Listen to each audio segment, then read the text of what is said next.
I'm Jori, the President and CEO of Agape Oasis, and so excited today to have Dr. Z with me as we're here for our second annual Youth Violence Prevention Summit that is happening right now here in the Twin Cities. The beautiful thing about this event is we've got tons of activities, workshops going on for our youth to connect, but not only to connect, but to also ensure that they become ambassadors to prevent violence in the city and then actually out and beyond.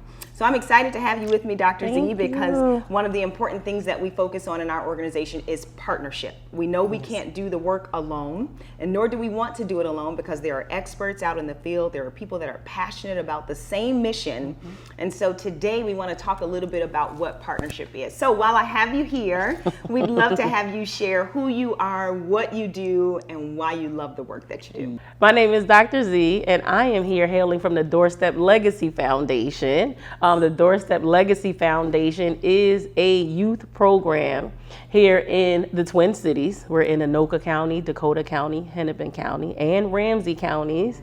And we work with youth trying to prevent violence after they may have already been precipitators of violence or perpetrators of violence, or have had violence committed against them, and or trying to manage their maladaptive behavior so that they do not become perpetrators of violence. And that is the key. Yes. Not only do we want to make sure that they recognize that this has happened, but we also want to equip them with tools to make sure that it doesn't happen before. I think the other thing that's super important is that we give them their new name. And their new identity, so that they're not marked by what's happened before, but they're really marked by what's in store for them in the future and what their destiny and purpose is. So I'm so excited about that. How long has the Doorstep Legacy Foundation been in place? Well, I have to go back to my late husband, Andre Debonair McNeil. He started the Doorstep Foundation in 2016, just as he was on KMOJ radio, and people would call and say, okay, well, I need help for my kids, or they need a mentor. They need to see or be with a man that looks like them, that may have come from the same underprivileged communities like they have, so that they can hopefully not have issues in the community. So he noticed that there were barriers associated with trying to get support for these young males. More often than not, they were African American males, and the parents either made too much money to get support or weren't in the locations where the support was. So he had a show on the radio, or a segment where he would say, come to Debonair's doorstep. Leave it on our doorstep and our community can heal itself. So it started from that. He started with 45 young men. He would see them every Wednesday over in North Minneapolis, and he would do group mentoring with those young men. It officially became an organization in 2020 when he filed for the secretary, he filed it through the Minnesota Secretary of State. It became an official business, and then we started getting contracts in 2021.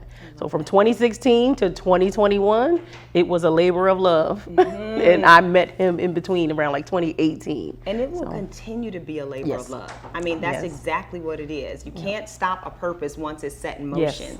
And I think it's so important to remember, like, when you have a dream and you have the people, the resources, in place to produce it, it's going to come to pass. So we're excited about the work that you're continuing to do. Thank you. We're excited that you're carrying the legacy continuously forward. Thank you. As well, that's super important. But also excited about our partnership. Right? Because we have like-mind organizations. We are in agreement about some of the work that we're doing as well. Our organization also services youth. We have a parent and youth empowerment, but then we also have some crisis-centered work that we do as well, where we're not necessarily mentoring youth, but we're providing spaces for them on two levels, right? And I think that's important. Violence does not have a zip code. It does not have a color. It does not have a particular area that it targets. It's impacting everyone. And I think it's important for us to be real about that and make sure that we are equipping young people, all the way down from our preschoolers that we have at Agape 24-Hour Child Development Center, with tools about how they can be kids that end relationship violence. Right? That's the goal, is how do we give them tools in their hands to make sure that they can end relationship violence. But then here today, like at the summit, We're doing workshops where we're still putting tools in people's, and you're going to do the keynote today, Yes. which we're excited about, to put tools in our youth's hand from across the Twin Cities. So we have tons of high school students coming in to really hear, what can I do to make a difference? Yes. Whether I've been impacted by it, how do I heal from trauma? Right. Or whether I want to be an ambassador that literally puts this around in their own schools. Yes. Right? So that they can be a voice and they can be an advocate for change in their community. Yes. So I'm excited to see too. what our partnership is going to bring. Yes. I have one more question for Yep. you. Why is partnership important to you? I mean, we both lead organizations, right? And powerful Black women, which I'm Yes. excited about that as well. But I think the question is, why do we need to partner? And the reason I say that is there are lots of organizations Yes. out there. Everybody's got their niche. Some of us are doing some of the same work, Right. but there's just something powerful about collaboration. Yes. There's Yes. something powerful about partnership. So Absolutely. tell me your thoughts. I'd love to hear your thoughts Yep. about why our partnership is important. When the youth see us working together, they're more inclined to work together. Yes. When we do not operate in silos, they see that, you know what, I can go to my fellow next man and say, you have something that I would love to offer, or I would like to branch out and do more. Yes. One person can make a change, Yes. but how powerful can it be when you have multiple people working Yes. towards the same common good and doing it in a way where there is a mutual partnership, Yeah. armored in collaboration, Yes. armored in communication, Yes. armored in looking at what we want our communities to look like. Collaboration, Yes. communication Yes. for the betterment of our communities That's right. is really the only way that we can heal our communities. You're right. And when the youth see us doing it together as adults, they will know that they can do it within themselves as well. Yeah, I agree. I totally agree. Why wouldn't we be the examples? Absolutely. I think that's the charge. It's not just the mission Right. of the work that we do that's Right. important, but the charge is to Right. still be in leadership and Right. show others that partnership works. I feel like the Doorstep Legacy Foundation and Agape Oasis can partner. What you bring to the community and what your youth bring to the community is, I'm going to say, the age aspect.